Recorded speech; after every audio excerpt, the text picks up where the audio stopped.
Welcome to the 4th Annual Guild of Music Supervisors Conference.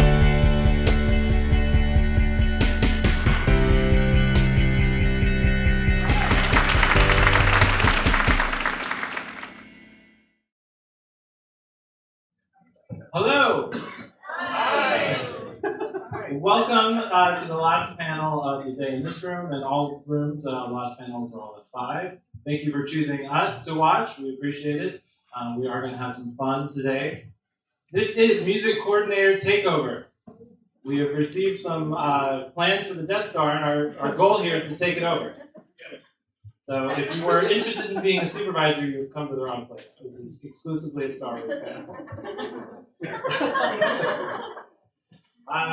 No, we are going to be talking about what a music coordinator is, the relationship with music supervisors, who we work with, our responsibilities, all of the things that often get lumped into what supervisors do, or things that we're also working on and doing. So a little bit of behind the scenes on the people we work with and what we do, and also talking a bit about how to become a music supervisor, how to become a music coordinator, how to get an internship and be assistant. We'll go through how we all started and our plans to grow and collaborate and continue from here. So I'd like to ask each of my panelists here to do a brief intro, who you are, where you work, any notable supervisors or projects that you've worked on, and we'll start with you. Hi everyone, my name is Whitney Pilzer. I work at Full Pursuit Media with Susan Kent and Gabe Pilfer. We work on a variety of television and film projects. Just finished working on Crazy Rich Asians, Ocean's 8, bunch of superhero shows on the CW, 13 Reasons Why, Superstar NBC. Yeah. Hey guys, I'm Evelin. I work at Ignition Creative, so I'm a trailer shop person. We work on stuff like Bohemian Rhapsody, Mission Impossible, all of that cool stuff. I'm Justin Kamps. I work at Chop Shop Music Supervision with Alexandra Patstavas. We work on, mostly film and TV as well, and I work on a variety of projects, but right now I'm a supervisor on Lucifer, Insatiable, and Another Life. And my name is Garrett McElver. I work with Music Vision. I'm with Thomas Galvich, who's our Music Supervisor President, and we supervise on the TIC and SEAL team and coordinate on a handful of others that from Thomas's projects. But this is about these guys, and I want to know, literally, what do you guys do? What do you do all? It depends on the day. But it's basically kind of our responsibility to make sure that all of our balls are up in the air, whether that be making sure all of our songs are getting cleared, that we're staying on budget, that all of our pitches are getting submitted on time. If there's any on-camera related needs, that's a whole other ballgame of, picking the song, do we need a pre-record, hiring sideline musicians. So I think it's just sort of managing, all of the projects on like that larger scale and just making sure that nothing is falling through the cracks, basically. And it's important to note, so this whole conference has been a lot about music supervisors and what they do, and the music coordinator is, sort of the whether second or assistant or whatever kind of description you use to that supervisor.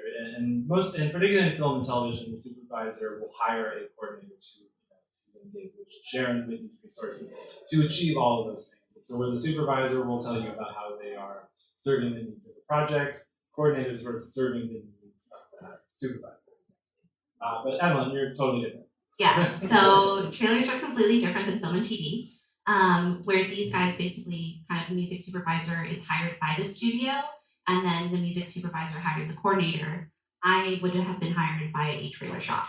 And at our trailer shop, basically, we have projects come in from our producers, and we work on a whole bunch of different films, but we don't actually report to the studio itself. We work more closely with the marketing department. And what the day-to-day looks like for us is actually very admin heavy. We do a lot of cue sheets. We also request a lot of assets, such as clear cues, also making sure that we're aware of what the budgets are for the projects, where we are, like whether it's the first trailer, second trailer, third trailer, or TV campaign, and that very much dictates what we can pitch, because we technically have no budget in the beginning, and the sky's the limit. But as the campaign progresses, we basically have to make sure that we're staying on budget with what the studio has, and we're using the clear cues and that kind of stuff. So my day-to-day is doing a lot of that, and then also sitting with editors and making sure that they have all the assets that they need. Evelin, with you, I know you recently changed jobs or changed companies, and you went from a coordinator title, correct, to associate music supervisor. What in the trailer world, and what are some of the differences of what a coordinator might do versus the next title? So as a coordinator, we do a lot of assisting. Like we definitely, like I said, it's very cue sheet heavy. And a trailer house, usually for the spot that you guys see, there can be up to maybe 100 different versions of it. And every version that goes out needs a cue sheet. And we don't take care of licensing the way these guys do. We basically have to send all of that information to the studio. So we work really, really closely with the music department at the studio and their marketing department. So I work with people like Saurabh and Mary Evelyn and stuff like that. And I basically hand them all the information that's in our trailer. I go through the entire spot, make sure that all the timing is there, that all of the information as to who the composer, the publisher, and label is, and we send that off in a nice little package to the marketing department, and they take care of the licensing. And then, like I said, it's a lot of making sure that we have assets such as stems, instrumentals, any of the cleared cues. So that's basically what my day-to-day was like as a coordinator, but now as a supervisor, I'm basically in the meetings with our producers and getting creative briefs and pitching music with all of our different editors and producers and creative directors, and then also working on a lot of customs.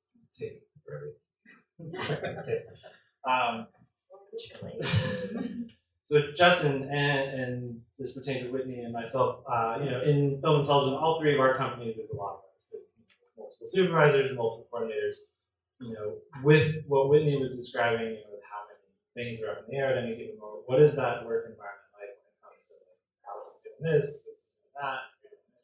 Yeah, I mean, at Chop Shop, we're a pretty small group, but everyone kind of has their own strengths a little bit, so things will get divided up. But I think like the way I view the coordinator position is you're kind of there, like you were saying, the studio will hire Alex, and then Alex hired me as a coordinator. So you're kind of there to back her up, and also like to be there to provide answers when she might not have time to do. Like, we get an email, we have to research some crazy song. But she has to go to all these meetings and be at spotting sessions. So she doesn't have time to do that, but she still needs to know those answers, and she's going to rely on her coordinators to do that. So we could be doing all sorts of stuff. We could be pitching, we could be clearing music. There's a wide variety of things you're doing as a coordinator, at least at Chop Shop. Is that you're an extension of that supervisor? Exactly. You just have to know everything they know, and then also more than that, and tell them what they don't know, and make sure that they know what to say. I mean, yeah, you're honestly doing a lot of the same things that a supervisor would do, but you're not the end all be all for like answers and stuff. So. Which, in a team environment, you need this help, you need these people, and for someone who's looking at becoming a supervisor, what better way than to just be an extension of season, David, Alex, and Thomas, and that. And so, let's talk a little bit about each of you just getting into, specifically your environments. How did you get started in this? What was your entryway? Okay, cool. Yeah, I'll start. For me, I went to school for music, and kind of graduated with just like a music major, and was like, what am I gonna do? There were all these I didn't want to go into teaching or performing, and I started looking into music business things, and kind of started to learn about music supervision through shows that I loved growing up. And I was always really big into soundtracks. So I had some awareness of that. And then I ended up going to grad school at Columbia College in Chicago for a master's in arts management. And they were doing a semester in LA program. And I came out to LA and applied at the time for an internship at Chop Shop. And I got the internship, and I've been there ever since. So it's not like a crazy story, but I interned actually for about 2 years or so without getting paid. So I put in a lot of work, and was working 7 days a week, all these part-time jobs to stay afloat here, and eventually there came a time where I had a job offer somewhere else, and they didn't want me to leave. So You'll flirt with somebody else. that's right. Yeah. So then I got hired at Chop Shop for real estate. Yeah. And that internship process it's crazy, like 2 years, that's insane. Yeah. But would you trade it? No. Yeah. I mean, it was a great time, and and being in such a small office, you're in there when Alex is on the phone or Casey's on the phone, someone's on the phone. You're listening to the conversations they're having. You're part of the process, directly sometimes. So it was a great learning experience for sure. Now you have your own phone. That's right. I have a phone and I use it to talk to people. I think that's how you're supposed to use it. So Evelin, your origin story into this world. So I'm a little bit different than everybody, where I kind of did the opposite thing, and I actually came from a music production library. I originally wanted to be a music journalist, and that's what I went to school for. And then I was told that friend was dying, so I needed to switch my major. So I started looking into audio engineering, and I really wanted to produce and work at a label. And I was very lucky to be at Atlantic for a quick minute, and I learned a lot, but I realized it wasn't 100% for me. So I started kind of looking into other jobs in music, and I always thought it was really cool that people got to pick music for movies. And I just kind of wanted to explore that. I originally wanted to work in film. And I got a job at Extreme Music, which I know a whole bunch of people use. There's a ton of blankets. And I worked there for almost 3 years. And when I first started, I got, we were a very small team. So I got to do a lot of stuff with film. I got to do some stuff in TV. And then eventually, I became the trailer rep because we hired a whole bunch of other people and, our team was growing and we were doing really well. So I basically learned a lot about music supervision from being at Extreme, which was very, very fortunate for me. I learned about clearance. I learned about licensing. I learned how music supervisors write briefs and what they request from us. I learned how to pitch music because that's a lot of what I was doing as well. I learned how to talk to marketing executives at different studios. And then as I was doing that, I kind of realized I wanted to do more and more creative work. And I really just honestly fell in love with trailers and how fast paced they are and the type of music that we use a lot of really cool orchestral stuff. And that has a very soft place in my heart. So I got offered a handful of coordinator jobs when there was a shift. And I was kind of deciding what the best place for me to go to. And Todrick reached out to me and told me he had an opening, and I had been working with him for maybe 3 years at that point in his whole music team. And I was a really big fan of his career and everything that he had done. So I made the jump to becoming a music coordinator, and working with Todrick was really, really great.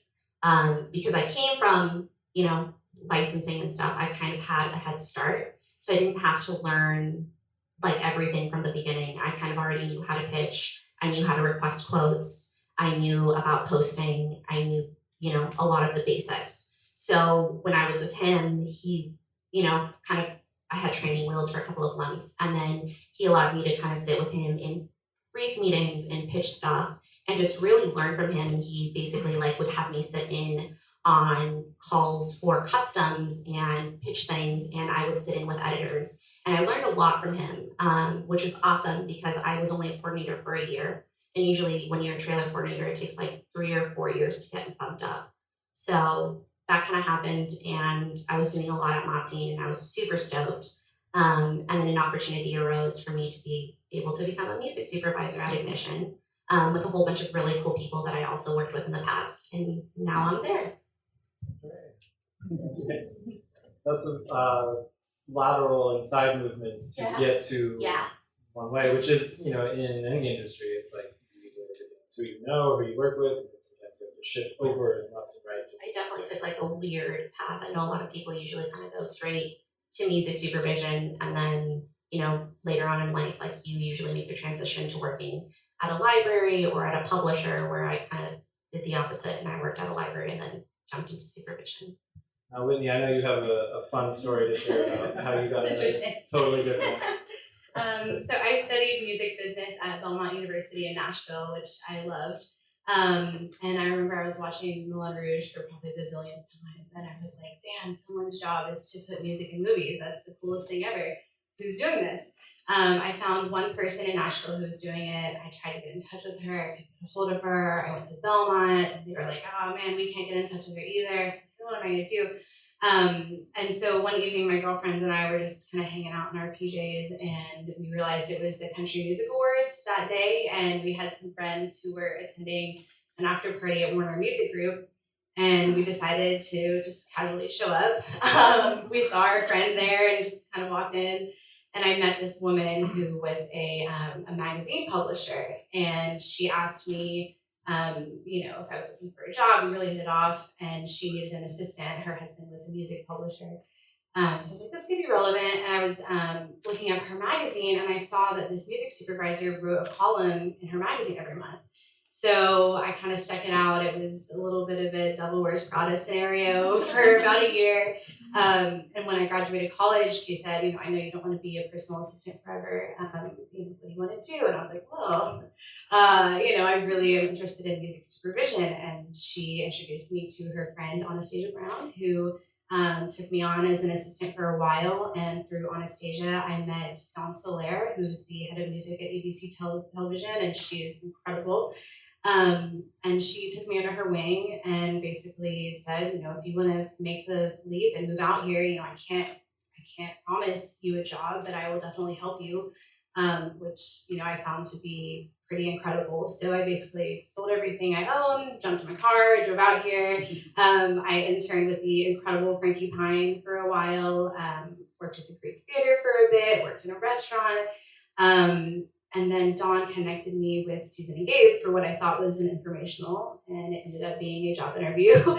And that was about 3.5 years ago. So I've been with them ever since. So you each kind of touched a little bit on like previous jobs, and that was specifically like what you learned from other companies. What coming in, we started with Justin to Chop Chop. You mentioned you have side jobs. Did you find that you were learning and studying the supervision jobs so you could become better at it, or were there any kind of educational or work experience things that helped you succeed once you got that internship? I had taken at Columbia, they had taught a music supervision class, and then while I was doing the internship, I was also still in the semester in LA, which was like half on production, music production, half on supervision. And so I had also, before moving out here, interned with Chuck Pine at Leo Burnett while he was there. So I had some experience on like advertising side, and then also I was like, while I was interning at Chop Shop, I was also interning and working with Matt Kirch on some reality TV shows and pitching stuff for that as well. And so I was getting experience from all these different avenues. The internship, I was definitely there to learn. I didn't know much about licensing. It was like one class, and it was very 101 basic stuff. So it was great to be there in the room with people who had already been working with Alex for multiple years before I got there, and everyone at Chop Shop is so friendly and open, and I was always asking questions and just trying to do my best, and it just being in the room, for that kind of stuff, it's just learning experience itself. I love doing the actual work. Is it safe to say that every day you were hustling? Every day. I still am. What about you, Whitney? Because I know, the three of us, without Evelin here, we do all of our own we do a lot of clearance, which is a huge part of our job. And did you know any of that going into working with Susan and Gabe from your internships or assisting or school? Very, very little. I think, I learned how to research the copyright information with the different PROs, ASCAP, CSAC, all of those. But honestly, I think, and I held a couple different personal assistant jobs back in Nashville, and I think just the whole paying attention to detail and being 10 steps ahead of whoever you're working working with was really invaluable to me. And at the time doing all the assistant jobs, I kind of wanted to die a little bit, but now looking back, I really am so thankful for those experiences and, learning how to sort of take that adrenaline when you're, man, I got to figure this out, and just figuring it out, and it can be as simple as a Google search, it's just like taking something that you might not know anything about, and then you just figure it out on the fly, and I think that's a big part of our jobs is that problem solving aspect. I think there's a lot of times where things come up where you haven't faced it and you literally just pretend like you've done it and figure it out. Yeah, it's important to know that you need to have extreme detective skills to be a music coordinator or a supervisor, which is one of the things I really love. Like, you become a master Googler, and like every music list that you get from a show, it's like, here's today's puzzle. Figure out who owns all these different things and go about it clear. Yeah, what I find is a skill in supervisors and coordinators, and honestly, it really applies anywhere, is the ability to learn on the fly, to just be like, I don't know the answer to this, but I'm going to figure it out so in about half an hour I can be the expert. Especially when, in clearance and things like that, there's a lot of factors involved in all of that. I am curious, Evelin, you fell in love with trailers. You knew you wanted to be in the world of trailers. Yes. You're like, forget TV, forget clearances. So when I started working at Extreme, like I said, there was only 3 of us, and it was really cool. I got to work on a lot of fun stuff. I remember at first I started working on a lot of stuff for Sony, because if you guys don't know, Extreme Music is owned by Sony ATV. So we were also doing a lot of Sony TV shows at the time, and it was a lot of bins. It was a lot of we are gonna deliver 30 bins that have 50 plus SKUs in them. And that was kind of my introduction to TV and how it kind of worked. And then from then, I learned, how different individual supervisors work. And I learned that there was scripted versus unscripted, which is something I never even put together. And then my boss also, she handled a lot of ad agency stuff. So when she was out of town, on business trips or vacation or whatever, I would help out with ad agencies. And I also learned how ad agencies work. And basically I learned that everybody handles their own clearance, which is very interesting to me, and you guys negotiate a lot and you're all very hard workers. And then I just kind of started working more with films and trailers, because we thought okay, there's films and then there's the marketing for films. So let's bunch it into one. And I started working with film music supervisors, and I learned how they worked and their timeline and all of that stuff. And with trailers, I basically learned it was very fast. And I kind of have ADD, so I need to be moving constantly. And the deadlines were really fast, and they also just basically got to handle creative, which I thought was the coolest thing. So a lot of what we do is we basically just pitch music. And then every now and then we definitely do handle some clearance, but it's very rare. Usually it's done by the studio. So going into trailers, I was kind of aware of that, but not also 100% aware of it. So I thought that everything I had learned at Extreme would also come in handy. And I was like, I know how to negotiate licenses, and I deal with SORAP all the time. And then it basically was just oh no, now I'm just delivering assets and I don't have to deal with numbers, which is huge plus for me. So yeah. No fair. I know, I'm sorry. But sometimes I have to beg people, and I'm we have no money and I can't tell you what this is for, but please, when the studio reaches out, can you quote this very, very, very, very, very low? So that's about as much clearance as we do.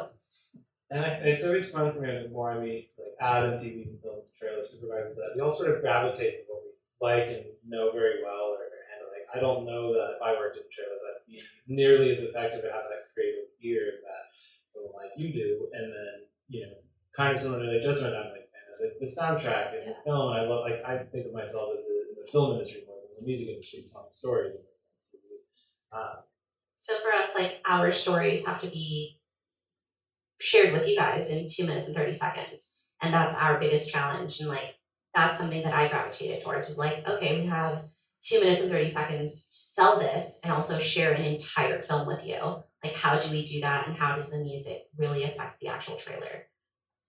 Let's talk a little bit about some of the qualities that, we've talked a lot about what coordinators do or what supervisors do, but what would you say are qualities within you or that you see in other coordinators and supervisors that really help you excel in skill? Whitney, you want to start with? Sure. I think a lot of it has to do with relationships, really, and kind of being able to handle different personalities. And on a lot of projects, you might have a producer or director who has emotional reactions to things, and it's kind of like soothing them and playing therapist almost sometimes. And I find that aspect really interesting, and I don't know, I love connecting with people and hearing other people's stories. And so when you're working with a producer, it's really kind of, figuring out like what they're trying to convey through their project and how your knowledge of music and your skill set and your relationships with the publishers and the labels and the licensing companies who do huge favors or show up for you all the time, and kind of melding all that together. And I think a lot of it just has to do with dealing with people on like a personal level. I imagine that extends into just your internal work environment. They probably function differently and similarly in lots of different ways. Totally, absolutely. And do you coordinate for both of them, or do you gravitate towards one more than the other? Well, I was originally, when I started, I was primarily like only seasons coordinator, and then one day I literally just answered a phone call from Superstore, and I was like, "Oh, you can copy me on the email to Gabe. I'll make sure he gets it." And then I became the coordinator on Superstore. So that's kind of how those things happen. But now it's almost kind of equal. I think I do still do a bit more with season though. Yeah, I find in just that working with personalities, it's like like we said earlier, you need to be that extension of the supervisor. Do you ever find yourself like taking on their personality traits of their 100%. Yeah, especially with the on cameras, and we kind of send out these emails to production. It's like this scene, this song, these are the players that we're gonna have. Here are all the assets. And Susan will be like, very Susan kind of email. Yes, did it, So definitely like channeling her through that, like, the heavy organizing, And that's a skill in itself, just to be able to be in an environment like that. Justin, is that similar to Chop Shop? Just to stay on the media for a while? Yeah, totally. I mean, I think one of the most important things is, I think Whitney mentioned it earlier, like attention to detail. And being able to anticipate problems, and also like relationships with we work with so many different pitching companies and labels and publishers. Like you have those relationships that you're trying to help maintain, and then also the relationships with the editors on the show and the show writers, if you happen to catch them on the phone, or if you're on an email with someone. It's all part of the whole thing, and just being able to, I don't know, just like You're just trying to get everything just done. get it done. For all of you, and Evelin more when you were at Mopsy, does your respective supervisor bosses have you listen to all of the incoming music and organize it on behalf of them? Yeah, we get so much music. We used to have like this really great system for doing it, and then it's just like, oh, but here's another show we're working on, and then here's another show, and suddenly you don't have any time to do, what we were calling listening. So now we're trying our best to keep up with that stuff. And Alex really relies on us to, have an awareness of like what music has come in, and, we have to have a good awareness of what each show is looking for.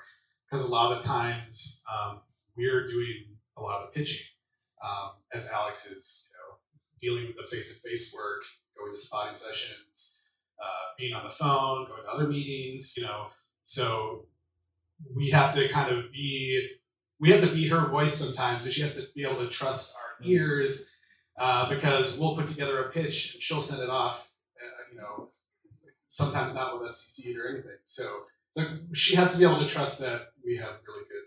And that's the value of you doing 2 years of internship and then being there for him. We get to know what kind of music she likes, and what kind of, some of the shows we've been working on have been going on for forever. Yeah. And so we have a good idea. Thomas calls it the hive mind. It's like we just need to be the same, like creatively. With Evelin, with you having the coordinator title and the associate music supervisor title, and your job being primarily creative as it is, how does that relationship work? So for trailers, we're usually completely different. This is good. Yeah, so we actually, as a coordinator, it's ideal if you listen to music, so you develop your own ear, but we're not pitching like you guys are. Like I said, a lot of coordinating work is very, very admin heavy. So basically what we would do is we download all the music and put it up on a server, and at the end of the week I'd send out an email to my entire music department and be like, these are all of the uploads, and when they had a chance they would go through and listen to it. And it's the music supervisor's job to listen to the music and make sure that they're pitching, because we don't get to go to meetings and stuff like that like you guys do. Everything is done in-house. So our editors are in-house, our producers are in-house, my creative director is in-house. So it's something as simple as him coming into our office and being like, we have this really cool movie, what do you guys have? And that's kind of how we pitch. So what I would do is, it's something I still do, because on top of getting a whole bunch of commercial music and library music, there's also trailer specific libraries, because everything in our life needs to be like huge and epic and big and awesome. So I have to make sure I listen to that stuff first and foremost. So on drives home, like I would be listening to trailer music or commercial music that I personally don't like, but I knew would fit for a project. And that's just kind of how we handle it. Like on downtime, we're listening to music and taking notes. And sometimes we'll find a song that's super perfect for a project that we may not be on, or a film that we know may be coming out in like 2 or 3 years, and we keep it in our back pocket and make a note of like, this song is so perfect for this. And then once that movie comes out, we're like, okay, cool, like this song from 3 years ago. So that's kind of how we do things. That's so interesting. So where Justin or Whitney might be hustling to learn as much as possible, gain the trust, have like a set work, and then your added hustle is like, and now I gotta like get I have to make job. sure that so like I said, a lot of coordinator stuff in Trailerland is very admin heavy. And then kind of to point what you were talking about, relationships, like our relationships aren't with showrunners and stuff like that, so we don't have to deal with a lot of that. Everything is in-house. So my biggest important relationships are with my vendors. I want to make sure that I'm getting a track before everybody else. So if I have a really good relationship with somebody like Audio Machine or somebody like Interscope or Extreme Music, like I want to be the first one that has that track and that I'm listening to it before anybody else has it. Because I also have to request the impossible, like stunts for Kendrick Lamar. And I can't tell them what I'm working on because we're under so many NDAs for stuff that is slated to come out in like a year or two, but our deadlines to deliver a trailer is sometimes between 3 to 4 hours, or we have a week if we're lucky. So my relationship, like it's so important for my vendors to love me and for me to be like just as kind to them, because I'll call them at 2 a.m. and be like, I'm so sorry, this is gonna post right now. I need an instrumental. Well, I'll send this to Whitney. Let's talk a little bit about some of the downside of the coordinator role and or like misconceptions, and just, it is very fun. I love working with Thomas. I'm sure you love working with everyone, but there are times when it's more of a struggle and it is less glamorous. Definitely can be less glamorous. I think it is important to work with people that you genuinely like, you spend a lot of time with these people. The hours are really, really long. When you first start, the pay is not good. And it's you have to love it. You have to really, really want to do this job. And when people approach me and they say, oh, I really want to be a music supervisor, I'm like, oh, you just listen to music and make playlists. And I'm like, I never do that. So, you really have to love the job. It can be crazy hours, like you said, 2 a.m, like pilot season, we could be working until midnight. So I think it's just finding that passion and holding that. And it gets better, I think, as you gain more responsibility and things, the load, lessens in certain ways. But definitely, especially in the early stages, you really have to be prepared to sort of sacrifice a lot of things. Your friends have to understand that, like, you can't always make the dinner plans. I don't know what I'm getting out of the office. So I think it's surrounding yourself with people that get that, because all of a sudden you can't really make all these commitments like you used to be able to make, and that definitely has been something that has, been a bit of a challenge. But Similar to the trailer role. Yeah, so our hours are really stupid crazy sometimes. I started work at 9 yesterday and I left at 2:30. And that's something that's PM. AM. I left at 2:30 a.m. and I was working on the drive home.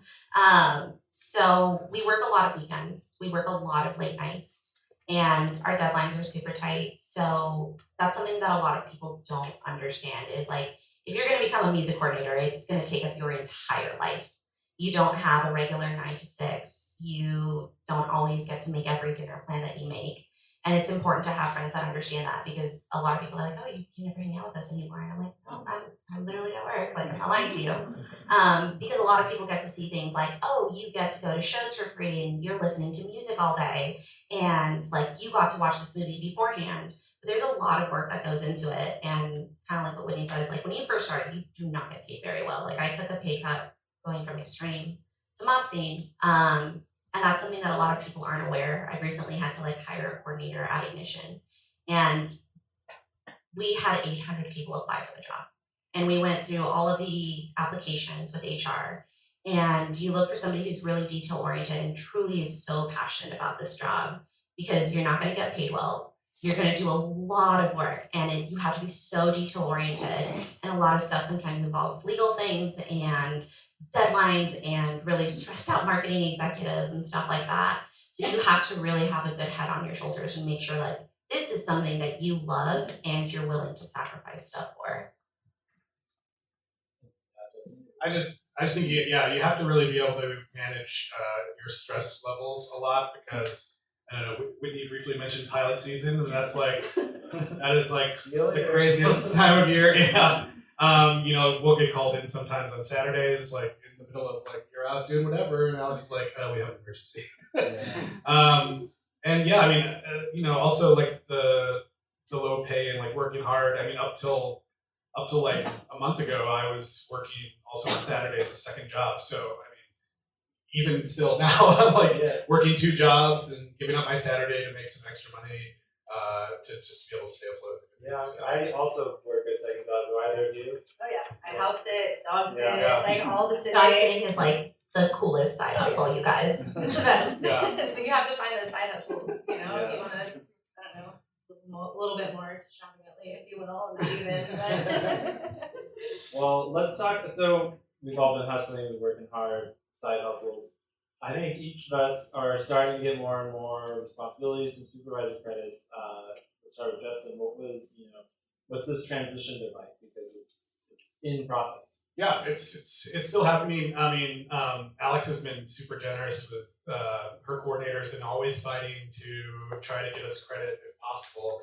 And just recently, I got my first co-supervisor credit on Fetal Stupid Gesture.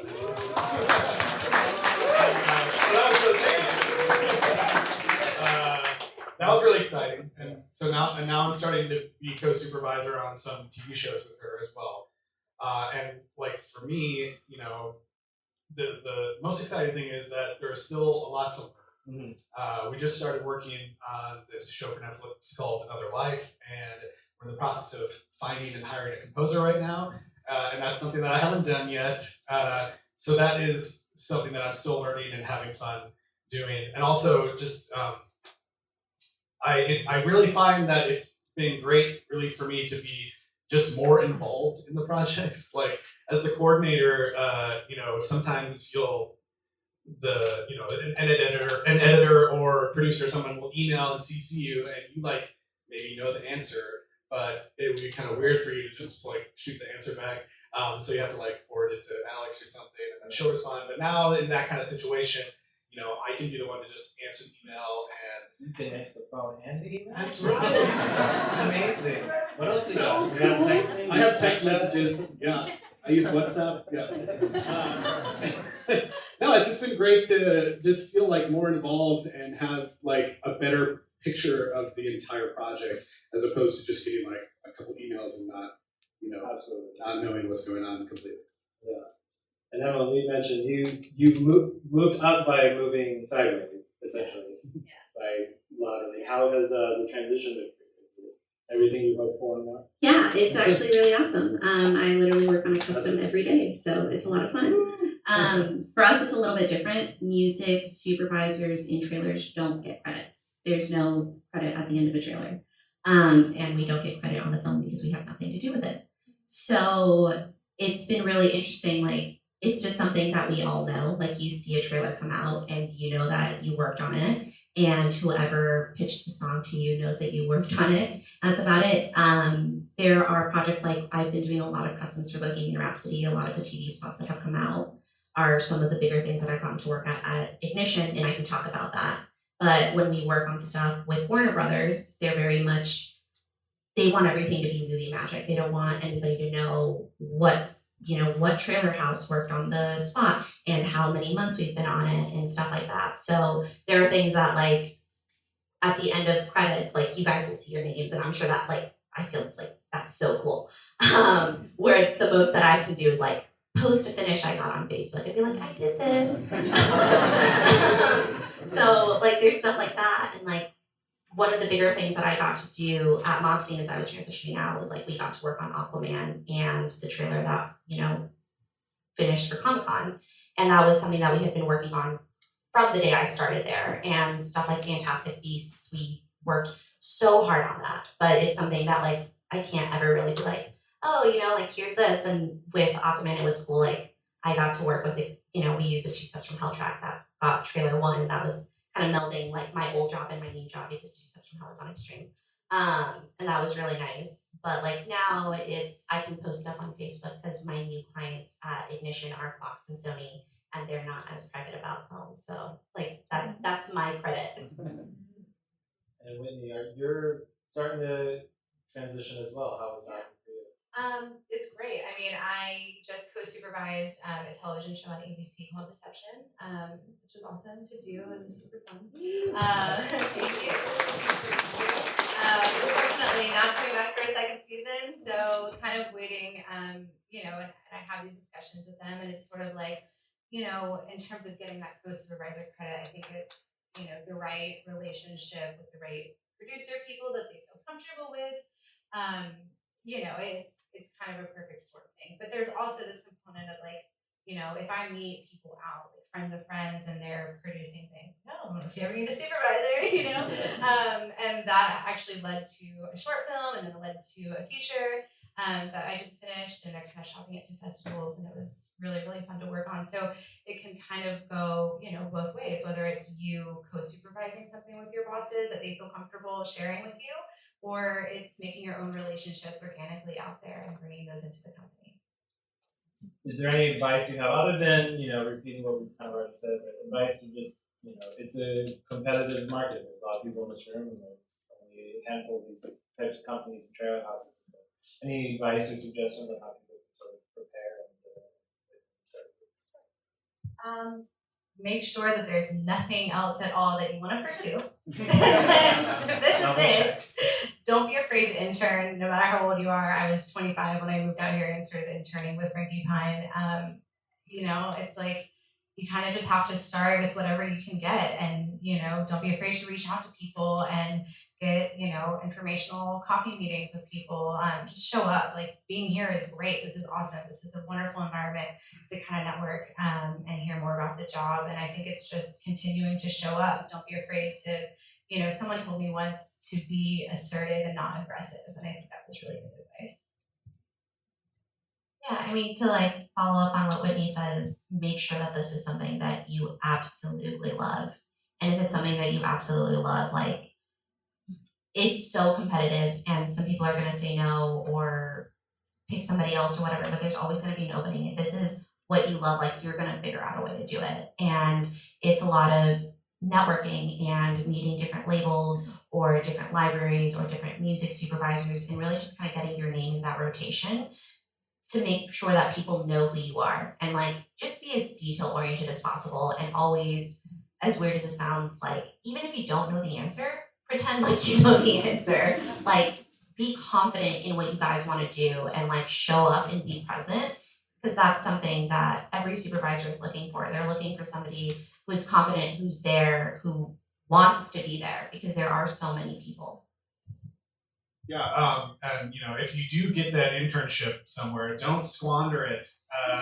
We've had so many interns come through Chop Shop, that just, like, I'm like, sometimes I'm like, are you paying attention? Like, what are you doing? Yeah, exactly.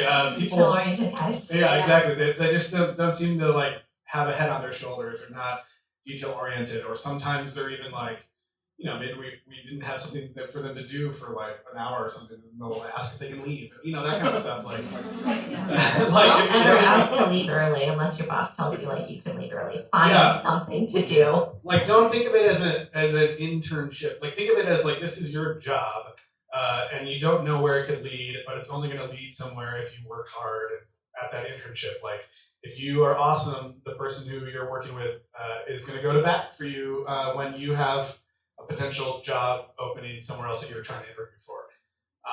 And I think that's really important. Yeah, it is incredibly hard to balance the work-life kind of, part of, what we do all the time. And it does suck at times where you're like, oh, I'm missing like the sports game I wanted to watch because I had to work late, or like I couldn't go to a friend's birthday because of the pilot pregnancy. And those times will be rough, and you kind of remember why you do it. And as I think we've all been doing it a handful of years or so now. You find ways to make up those life moments and make up, be happy with it. But starting out, there's a lot of like, I'm diving in, I'm getting into it, I'm not going to turn back.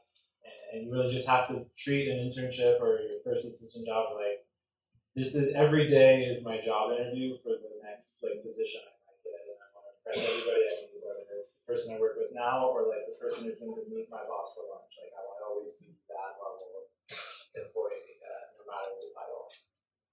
And it's so worth it. Like, putting in all the work that we've all done. Like, I'm sure for you guys it feels amazing to see your name in a credit. For me, it's like, I finished this spot. Like, something that I made from scratch is gonna be seen.